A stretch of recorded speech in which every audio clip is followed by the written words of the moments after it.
Bore కొడుతుందా మామ? అయితప్ప నాతోటి, నేను తీసుకుపోతా ప్లేస్కి. రోజు ఈ ఉరుకుల పరుగుల జీవితం మధ్య ట్రాఫిక్ సౌండ్లతోటి జీవితం విసిగెత్తిపోయిందా? అయితే వికారాబాద్ పోవాల్సిందే మనం. హైదరాబాద్ నుండి వికారాబాద్ పెద్ద దూరమేం కాదు, జస్ట్ 70 నుంచి 75 కిలోమీటర్లు వస్తుంది. సీదా లింగంపల్లి స్టేషన్లో ఎక్కినావా, రైలు పట్టుకున్నావా, వికారాబాద్లో దిగినావా, గంతే, సింపుల్. ట్రైన్ జర్నీ కాబట్టి జర్నీ కూడా పెద్ద కష్టంగా ఏమనిపించేది. ఇటు చూసి అటు చూసి అంత లోపల వికారాబాద్ వచ్చేస్తుంది. అక్కడ దిగంగానే ఒక్కటి అనిపిస్తుంది, హైదరాబాద్లో లేనిది ఏదో ఒక్కటి ఇక్కడ ఉందిరా అని. ఎటు చూసినా పచ్చనిదనమే, ట్రాఫిక్ సౌండ్లు ఉండవు, పెద్ద పెద్ద హారన్లు ఉండవు. బేసిక్గా చెప్పాలి అని అంటే మైండ్కి ఒక రకమైన పీస్ అయితే దొరికింది ఈ ప్లేస్కి వెళ్ళినప్పుడు. నీకు వీక్ మొత్తం ఎంతో కష్టపడి ఆఫీస్లో టెన్షన్లతోటి దిమాగ్ అంత ఫ్రస్ట్రేషన్తో కూడిపోయిందా? అయితే వెంటనే నువ్వు చేయాల్సిన పని, ట్రైన్ పట్టుకో, ఫారెస్ట్కి టికెట్ కొట్టు, వెళ్ళు ఆరామ్సే. వెళ్ళగానే నీకు ఫస్ట్ అనంత పద్మనాభ స్వామి టెంపుల్ కనిపిస్తుంది. ఆడ పోయి దర్శనం చేసుకో. ప్రపంచం అంతా ఆగమవుతున్నా సరే ప్రశాంతత కావాలంటే మనం గుడికి పోవాల్సిందే. గుళ్ళో దొరికే ప్రశాంతత నీకు ఏడ కూడా దొరకదు. ఈ దేవాలయం స్కంద పురాణం ప్రకారం ఋషి మార్కండేయ ద్వాపర యుగంలో స్థాపించినట్టు చెప్తారు. ఇక్కడ చుట్టూ ఎంతో గ్రీనరీతో ఉన్న ఈ ప్లేస్ మీకు చూడగానే నచ్చేస్తుంది.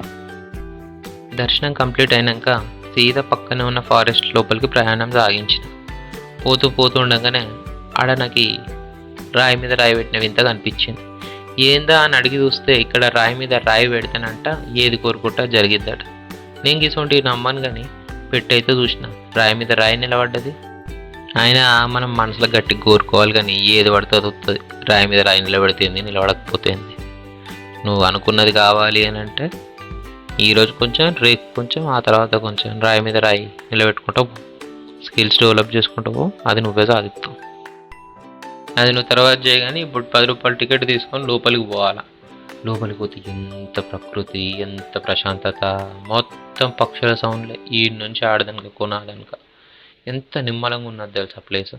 ఎటు చూసినా పారే నీళ్ళు, పెద్ద పెద్ద చెట్లు, పెద్ద పెద్ద కొమ్మలు, మొత్తం గ్రీనరీయే. అక్కడ ఏ బర్డ్ శాంచురీ కూడా ఉంది. Like you have different type of పక్షులు అండ్ వాటి రాగాలు. You can listen to everything. ప్రకృతి అందంగా ఉండుడే కాదు, మనకు ఆనందం ఆహ్లాదం కూడా ఇస్తుంది. అందుకే వృక్షో రక్షతి రక్షిత అన్నారు పెద్దలు. అందుకే పెద్దల మాట వినాలి అప్పుడప్పుడు. ఇంతని పచ్చదనం చూసిన తర్వాత మన తెలుగు వాళ్ళందరికీ గుర్తుకొచ్చేది ఒకటే పాట కదా. ఆ పాట ఏంది?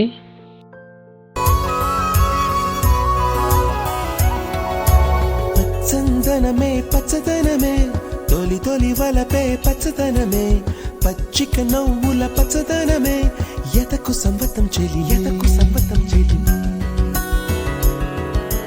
పచ్చదనమే పచ్చదనమే, ఎదిగే పరువం పచ్చదనమే, నీ చిరునవ్వు పచ్చదనమే, ఎతకు సంవతం చెలివే, ఎదకు సంవతం చెలివే, ఎదకు సంవతం చెలివే.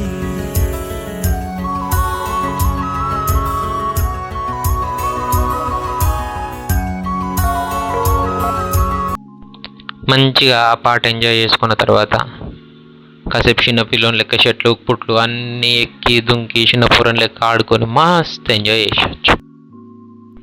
మస్తు ఎంజాయ్ చేసినావు కానీ పోయిన కాడ ఇంత చెత్త వేయకుండా ఎంతసేపు నచ్చితే అంతసేపు ఆడుకొని పాడుకొని బయటకు వచ్చేసాయి.